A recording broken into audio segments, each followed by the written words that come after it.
thank you for inviting me and us to your office. Great to be here. And I thought we would just chat a little bit today about your process for editing King Lear for the Arden Shakespeare upcoming, 2026? The first volumes will appear in 2026. It's called Future Planning. I'm going to begin with a very general question, which is what exactly does an editor of a Shakespeare play do? By and large, people edit Shakespeare plays for series. In other words, nobody wakes up in the morning as a scholar and thinks, oh, what I really want to do is edit King Lear. I wonder if somebody will publish the edition I want to make. They're always in a series. And so a lot of what you do as an editor is defined by the nature of that series. Here's an example. Some years ago, Stephen Orgel and Albert Brownmuller decided to revise and revive Arden Shakespeare. And 6 of us were commissioned to edit 6 plays apiece. We got a nice range of well-known plays and obscure plays and so on. And it was a much simpler task than something like editing for the Arden Shakespeare. We were sent scans of the pages of the old edition. We were asked to make adjustments to the glossing notes at the bottom of the page and to write a brief introduction, about 4,000 or 5,000 words. And that was the job. There were very few guidelines, except Stephen Orgel emphasized many times over, we are not to leave in place glossing notes which said, as it used to then, a sexual meaning here. We had to spell it out. And it's funny, I thought I knew Romeo and Juliet. And when I began in real detail to try to gloss what Mercutio was saying, I realized just how dirty his language is. Exactly. Yeah. The task that you're set varies according to the nature of the series. If you're editing for the Arden Shakespeare, that's been for a very long time the kind of gold standard for Shakespeare early editions. It's not designed for somebody called the general reader. It is designed for undergrads, but undergrads can be daunted by the amount of commentary and so on the page. All of that is something about the way that it has always established itself. And of course, that means there's a lot to do. I edited Coriolanus for the Arden Shakespeare Third Series. It came out a few years ago. The introduction is 100 pages in print. The commentary notes were over 150 pages of transcript, all of which is written from scratch. It's not as if you just start from somewhere else and add in. So it is a huge endeavor. And you know that your work is going to be picked over by other scholars if you're in that series. They're going to, some of them, enjoy finding faults and errors. More of them just realize that there is something different about what your edition is trying to achieve.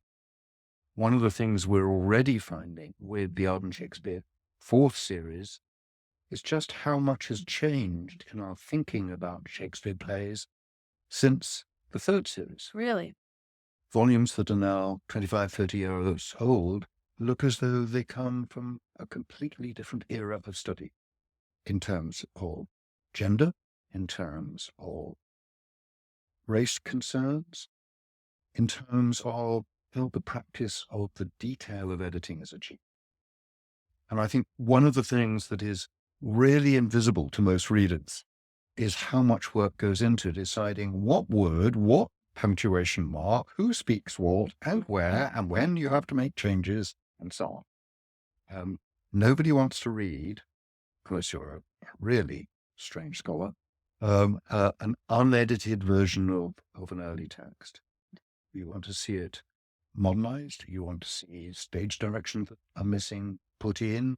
You want puzzles in the language sorted out and explained so that it becomes something you can work with, use, whether you're a student, a theatre director, actor, or even the general reader.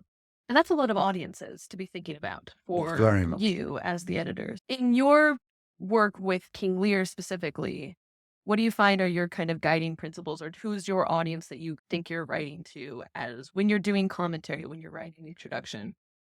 Primarily, I'm thinking of writing for other scholars. That doesn't mean it's obscurely written, but it's something that is aware of what has been done and is working with that. One of the things that is going to be new in the Arden Shakespeare Fourth Series is that there are going to be 2 versions of the commentary. There's going to be, as it were, the long commentary in the traditional Arden style, and a briefer version, about half the length. And the idea is that for many people, the full-length commentary is simply daunting and not of any help. And what people want is some contextual material, primarily explanation. What does this word mean? What does this sentence add up to? Why is this happening? That kind of thing. Mhm. And we're going to do that. Will that be two different books, or is that in the same text? Two different online versions. Oh, So that will only be available through the online edition. That's what Gotcha. we're currently told by the publishers. And of course, publishers determine what's happening. Does Arden have specific rules? I know a lot of editions have specific rules about how many notes you could put on a page, how many glosses you could put on a page. There is a famous other kind of edition, which is the Variorum Shakespeare. And the Variorum Shakespeare begun in the late 19th century in America by a group of men. All of the editors and the old Variorum edition were male, who used to meet over dinner and discuss Shakespeare. And then they decided, why don't we just turn this into an edition? And they're called Variorum editions because it comes from a Latin phrase, which means with notes by various editors.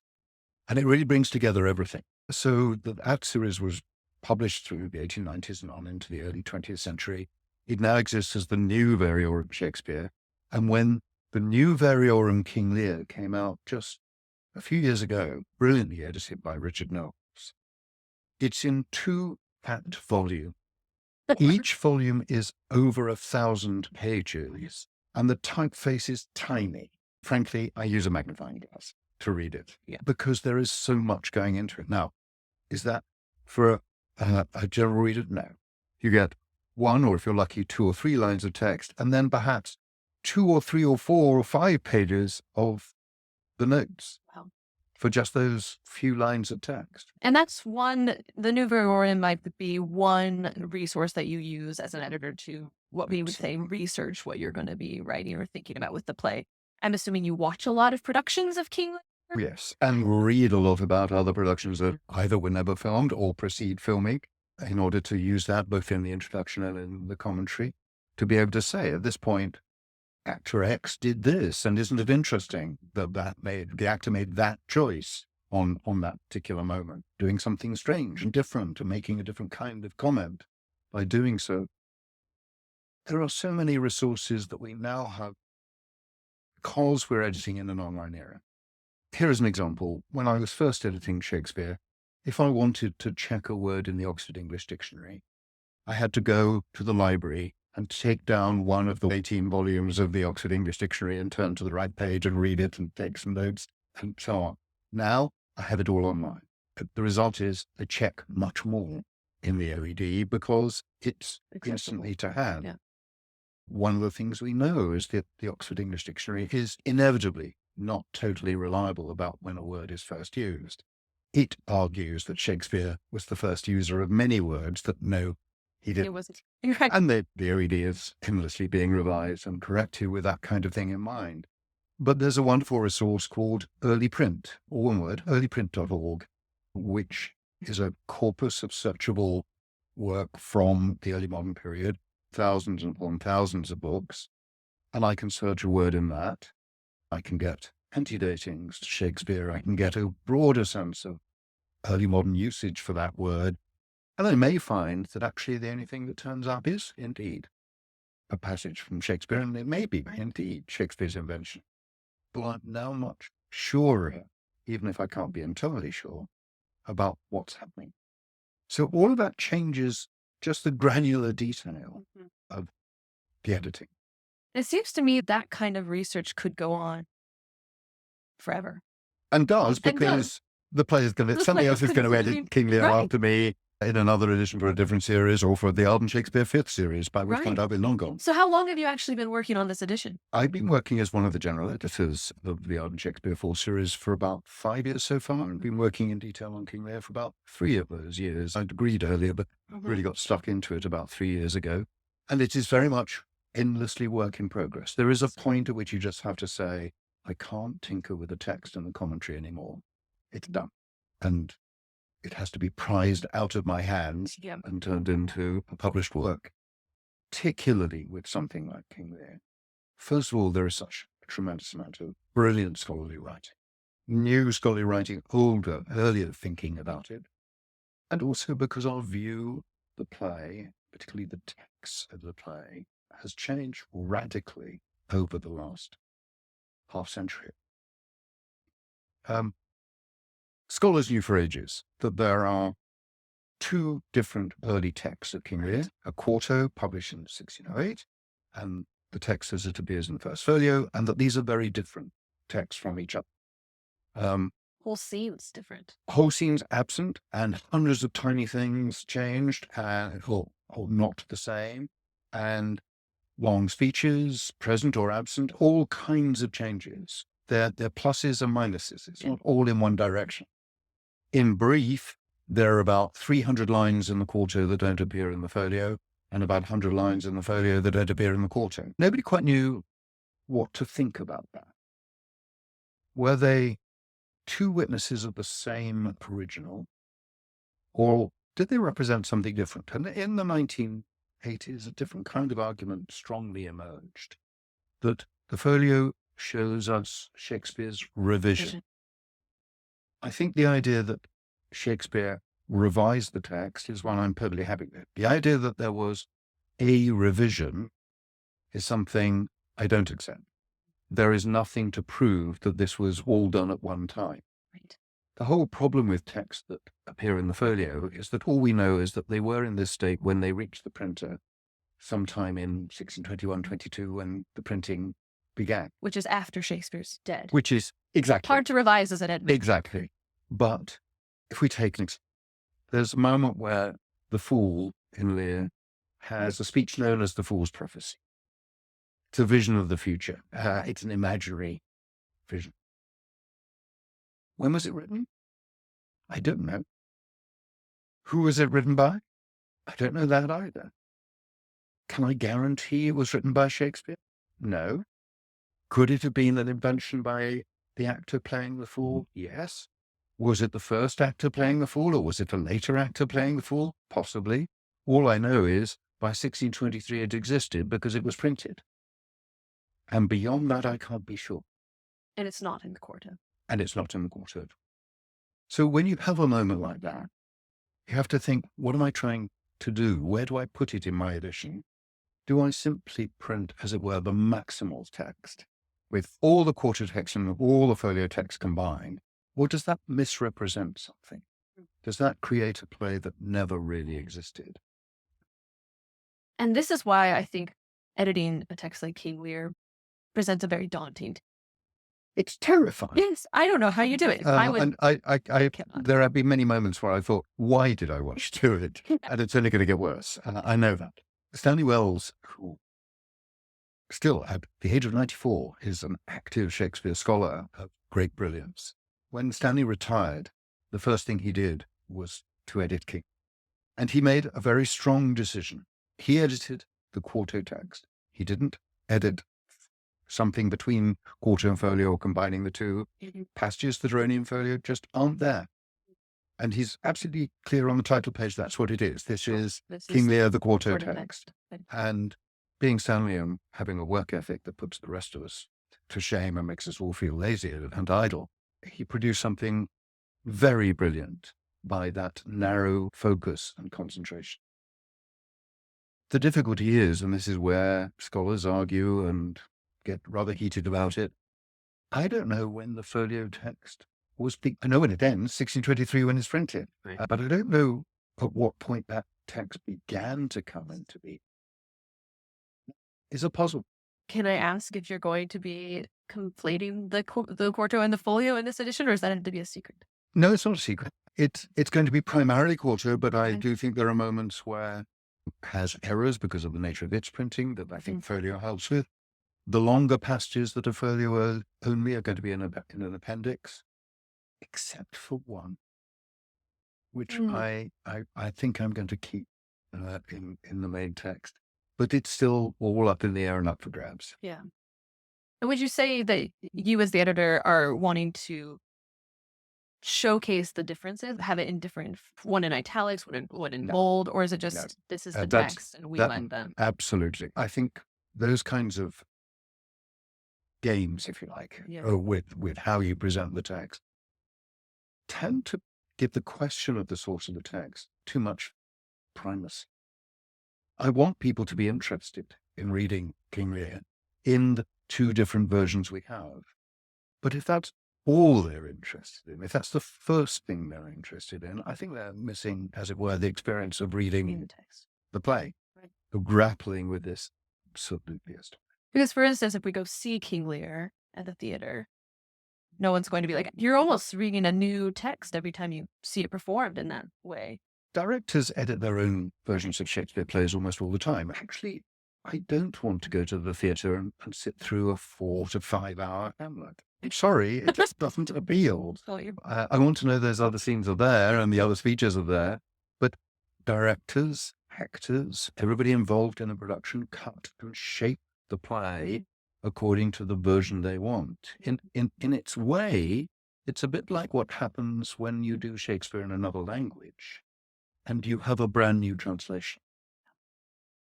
If you are directing a Shakespeare production at a major German theatre, you may well commission a brand new translation for your production, and the translator you'll work with to create something that is in line with your vision of what the play is doing. You won't go back necessarily to an earlier translation, but you'll let the translation be shaped by and itself then to shape how your production is going to work. And I think that's something that also happens as you edit for production, that different sense of editing. A director is going to go into rehearsal with something close to her version of what they want it to be. And actors may say, oh, please can I have that line back, or could I lose that speech? And there'll be arguments about it in the rehearsal room and so on. But you don't go in with the whole full-length play and let's try and cut it on the hoof as we're going. It's a lot of memorization. It's not going to work in the house. Peter, I actually have a funny story for you. We were both at the Shakespeare Association of America recently in Portland. As I was there, I was at one of the hotel cafes, and the barista who was checking out, I was buying a muffin. That's not important. But at the checkout, he had asked me, what is your favorite Shakespeare play? And I said, that's a great question. So I was telling him, and I said, have you been asking all of the Shakespeare scholars this? He said, yes. I said, what's been the favorite? He said, King Lear. King Lear is the favorite by a long shot. But fascinating that in a group of hundreds of scholars of Shakespeare, a clear favorite seems to be currently King Lear. There's a very interesting book written by rich folks who had edited King Lear brilliantly for the Arden Third Series. The more I spend time with what Reg was doing in his edition, the more in awe of his achievement I am. But he also wrote a book alongside it called Hamlet versus Lear. And it's about the cultural history of the argument, as it were, which is the greater play. Now, the greatest Shakespeare play of all time, the greatest play of all time, it's a pointless discussion. But there's been a kind of oscillation of, is Hamlet more important than Lear, or Lear more important than Hamlet? And I think at the moment, Lear speaks so strongly to us. And I think it speaks strongly to us because of two things. One is, it's a play about weather, and in an era climate change, we're well aware of what that means. And it's a play that is dealing so profoundly and powerfully with our identity, and our identity in terms of dealing in relationships between parents and children. Lear and his 3 daughters, Gloucester and his 2 sons. And that's something that is troubling. I'm aware of so many friends who have had to deal with what do we do with the aged parents, who need help more than they're perhaps willing to accept, who are, as it were, a source of stress and trauma and pain for the children. Loving children, never mind about children who, like Goneril and Regan, hit the point where they just can't put up with dad any longer. But it is something that in our culture, in Western cultures particularly, has become a dominant issue and a difficult issue. My wife and I both lost our parents early in our lives. And for all that we endlessly miss them and wish they could be with us, we're also spared, and we know we're spared, the real pain that we watch loving children going through. What do we do? how do we, what earth is the answer? Absolutely. And they say often that King Lear is a play that is perhaps most appreciated as you age. And it's an older play in the sense that it's one of Shakespeare's later plays in his life. Often when I say, oh, I wouldn't academically touch King Lear, scholars say, oh, give it some time. You will eventually. You're just not at that stage of your scholarship yet, which I think is actually fascinating. But that happens with a lot of Shakespeare plays. I used to think Romeo and Juliet was all about Romeo and Juliet, and I actually am now much more interested in the parents Yes. who are dealing with these awkward teenagers who won't do what you expect them to do, etc. The parents have had a pretty bad rap over the history of Romeo and Juliet. But there is a way in which Shakespeare plays change as you age. The Tempest becomes much more powerful as you age. Every third thought does become something about your grave. Every thought shall be my grave, as Prospero says later in The Tempest. And I think Lear speaks endlessly about that experience of aging and what does that mean? What does that mean for everyone around you? What does that mean in terms of whether you're somebody who may have, as the daughters say, ever but slenderly known himself, but it may also be that you become more irrational, more irascible, more difficult to deal. Peter, I'm going to close with a final question. And this is, I guess, it's just, I'm curious. We in our conversations, I've taken an editing class with you and we've chatted a lot about process. You always mention that an editor can be up at night or stuck in the shower, shampooing twice, 3 times, 4 times, thinking about, am I going to put a comma there? Am I going to put a period there? Am I going to do this? Am I going to do that? And so I'm just interested if there's something currently in King Lear that is perplexing you or haunting you, whether that's a theme or a character, or whether that is a nitty gritty textual detail. It's the bit we were talking about before. It's the little bit of folio that isn't present in quarto that appears in the very first scene when Lear announces to Cornwall and Albany, his addressees, that he has will to publish our daughter's several dowers, that future strife may be prevented now. And the reason I'm interested in it and agonizing about are for purely technical, dramatic reasons. It's the first time that we know which of the 2 husbands we've already seen come onto the stage is Cornwall and which is Albany. So one of the things that happens in the play, if you name somebody, they have an identity in a different way. We've heard about them before. The very first lines of the play, Kent says, I thought the king had more affected Duke Albany than Cornwall. But that doesn't tell us which of these 2 men we are now seeing on stage is which. The other is the announcement that what is happening is a dowry distribution. And that seems to me to be really important. The division of the kingdom is actually handing over, defining what is going to be the daughter's several dowers. It comes up later in the scene, but that's after Cordelia hasn't got her share and so on, with when Cornwall and Albany are told that they can have her dower and digest hers into theirs. That's different. And I think the action needs to be told that this is what's happening. That's why I'm in agonies as to whether this speech is going to stay in the edition or the main body of the text or go into the appendix. And where are you leaning? Today, right now? At the moment, it's in. All right. Standing in the shower, it often changes in the course of the period it takes, even to wash what hair I have left. Wonderful. Thank you so much for talking with us. I will very much be looking forward to reading this text when it's finally finished. So will I. Thank you.